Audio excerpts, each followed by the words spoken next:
なんと言ったかな、こいつの術。ああ、そうだ。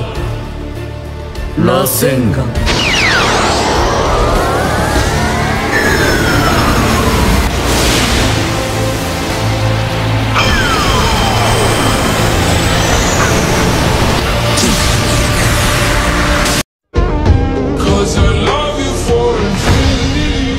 Selamat datang kembali di Boruto 2 Blue Vortex. Sebelumnya kita sudah menyelesaikan chapter 7.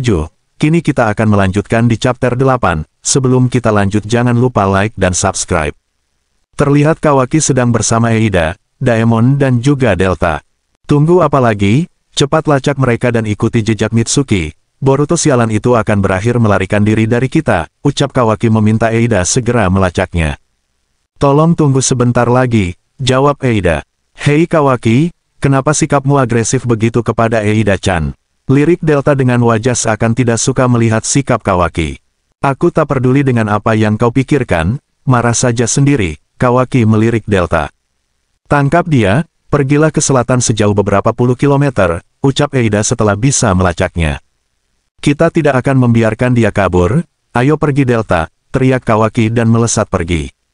Bajingan itu, baiklah aku pergi Eida-chan. Aku akan berbicara serius dengannya, ucap Delta dan bersiap untuk pergi. Terima kasih Delta-chan, jaga dirimu baik-baik, dan tolong awasi Kawaki untukku, ucap Eida. Delta pun menganggukkan kepalanya dan segera pergi menyusul Kawaki. Jika Eida-chan bosan denganmu, aku akan membunuhmu tanpa ragu-ragu, gerutu Delta setelah dapat menyusul Kawaki. Setelah aku menyelesaikan apa yang harus aku lakukan, aku akan menghilang tanpa diberitahu, jawab Kawaki.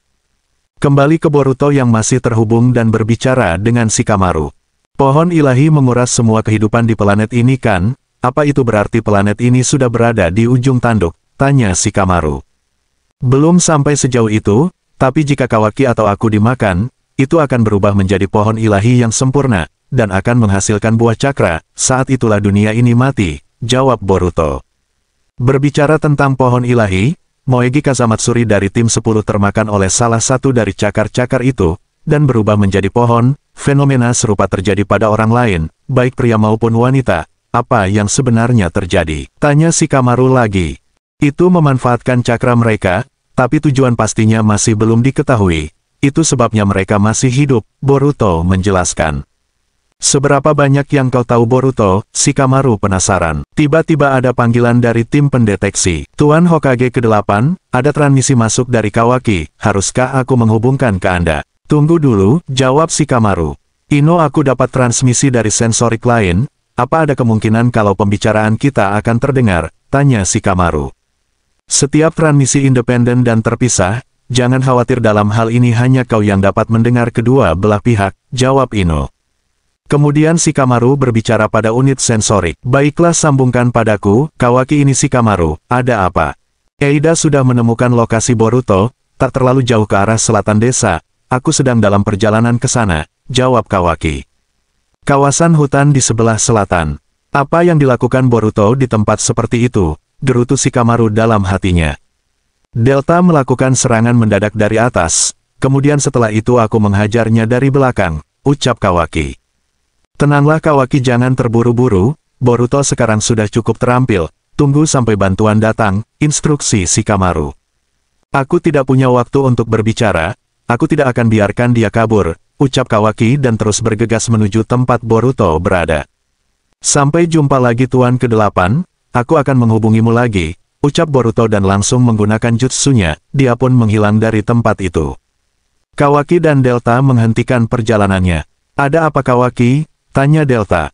Aneh sekali kehadirannya sudah tidak ada, Boruto menghilang sebelum merasakan kehadiranku, ucap Kawaki dengan wajah kesalnya. Kalau begitu berarti dia beruntung ya, saut Delta. Kembali ke Mitsuki yang sudah tiba di tempatnya. Dia kaget di sana sudah ada Eida dan Daemon. Jadi kamu ada di sini selama ini, tanya Mitsuki. Maaf apa aku mengganggu, jawab Eida. Aku tidak percaya kamu akan melakukan itu pada Kawaki, cukup mengejutkan, Eida sambil melirik Mitsuki. Apa dia marah? Tanya Mitsuki. Bagaimana menurutmu? Aku disuruh untuk mencarimu, tapi tujuan sebenarnya untuk menemukan Boruto. Begitu dia tahu keberadaannya, dia langsung pergi, jawab Eida. Baginya marah padaku hanya akan membuang-buang waktu. Eida, sebelum bertemu denganmu, aku tidak tahu perasaan cinta, ucap Mitsuki. Apa kamu mencoba merayuku? Itu hanya akan membuang-buang waktu saja, ucap Eida. Aku tahu ini adalah emosi palsu yang disebabkan oleh kemampuanmu, tapi jika tidak ada sesuatu seperti ini, aku mungkin tidak akan pernah merasakan perasaan yang luar biasa ini seumur hidupku. Mungkin karena aku adalah manusia buatan yang diciptakan dari nol, dan ini bukan hanya tentang cinta. Aku tidak benar-benar memahami diriku sendiri. Dan aku pikir tidak apa-apa seperti itu, selama matahari yang menyinariku masih ada. Aku baik-baik saja, semua tidak akan menjadi masalah, bahkan jika itu adalah hal-hal yang menyangkut diriku, itulah yang kupikirkan. Tapi aku salah, pertama aku harus percaya pada diriku sendiri. Jika aku tidak bisa menegaskan diriku sendiri, aku akan kehilangan banyak hal. Tanpa menyadarinya, hal paling berharga bagiku, ucap Mitsuki melirik Eida. Boruto menyadarkanmu akan hal itu? Baguslah kalau begitu, jawab Eida. Mungkin, agak sombong aku mengatakan hal seperti ini, tapi kau seperti aku. Kenapa kamu menyukai Kawaki? Aku tidak mengerti, tanya Mitsuki. Mungkin karena itulah cinta, hanya dengan memikirkannya saja sudah membuat dadaku sesak. Kenapa? Tidak relevan, begitulah keadaannya. Kamu tidak bisa mengerti, karena kamu terjebak dalam cinta palsu, yang didorong oleh kemampuanku, jawab Eida. Memang benar, mungkin aku tidak bisa, tapi aku takut, saat aku merasa bahwa apa yang kuyakini sebagai matahariku itu asli atau palsu, aku mencoba untuk tidak memikirkannya, ucap Mitsuki. Apa kau menyiratkan bahwa aku hanya orang yang naif, dalam cinta? Dan bahwa aku tidak bisa melihat dengan jelas, Eida melirik Mitsuki.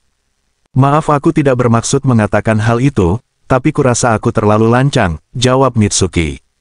Aku tidak yakin, tapi bisakah aku mengatakan apa yang ada di pikiranku saat ini? Kita sama-sama sedang jatuh cinta.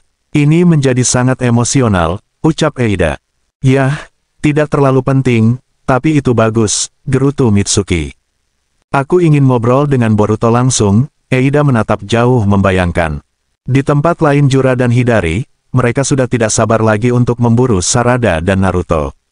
Mereka langsung mendatangi desa Konoha, mereka pun tiba di gerbang desa. Tim pendeteksi langsung merasakan kehadiran mereka dan melaporkannya. Tuan ke-8, ada penyusup, 2 orang di dekat gerbang utama. Mencocokkan data cakra, 1 negatif, yang satunya data dikonfirmasi, itu Sasuke Uchiha. Di mana Uzumaki Naruto? Tanya Hidari kepada Jura. Aku tidak tahu keberadaannya, tapi aku tahu sesuatu hal, jawab Jura. Tiba-tiba mereka pun dikepung oleh para ninja Konoha. Jangan bergerak, jika kau melangkah sedikit saja, aku akan menganggapmu sebagai musuh. Kau Sasuke Uchiha kan? Apa tujuanmu? Kata salah satu ninja Konoha. Shikamaru yang mendapat laporan adanya penyusup, dia langsung menginstruksikan agar segera mengevakuasi warga sipil. Shikamaru, seru Eida melalui telepatinya. Eida, maaf aku sedang sibuk sekarang, bisa kita lakukan nanti saja, ada penyusup di desa, jawab Shikamaru. Bisa kita bicara tentang penyusup itu? Aku pernah melihat hal seperti ini sebelumnya, ucap Eida. Di desa pun terlihat Jura dan Hidari sudah melakukan serangan terhadap para ninja Konoha, mereka semua terpanggang dengan akar-akar pohon. Tiba-tiba Hidari mendapat serangan dari Kawaki yang datang bersama Delta, namun Hidari dengan mudah menghindari serangan Kawaki. Siapa kalian? Apa yang kalian lakukan di Konoha? Tanya Kawaki. Sebaiknya kau tidak membuat masalah di depan toko buku, kau akan merusak harta karun itu Kawaki, jawab Jura yang berdiri di depan toko buku, kemudian langsung menyerang Kawaki, dengan menggunakan akar pohon yang muncul dari tanah. Kawaki tidak menduganya, dia terseret akar pohon itu dan hampir menjepitnya. Kawaki menggunakan kekuatannya dan menghancurkan akar pohon itu. Jura menyerang kembali menggunakan tangannya. Pukulan telak mengenai Kawaki. Kawaki terpental jauh sampai di salah satu bangunan Konoha. Aku tidak akan membunuhmu, tetaplah di sini Otsutsuki, ucap Jura. Tiba-tiba Jura merasakan sesuatu yang berhubungan dengan Naruto. Apa itu Uzumaki Naruto? Dia ada di sana cukup dekat, gerutu Jura. Apa kau yakin? Tanya Hidari. Dia seorang Jinkuriki yang menjadi wadah dari Biju, sama sepertiku penjelmaan dari Biju yang sama. Aku bisa merasakan cakra dari Biju di dalam dirinya, jawab Jura.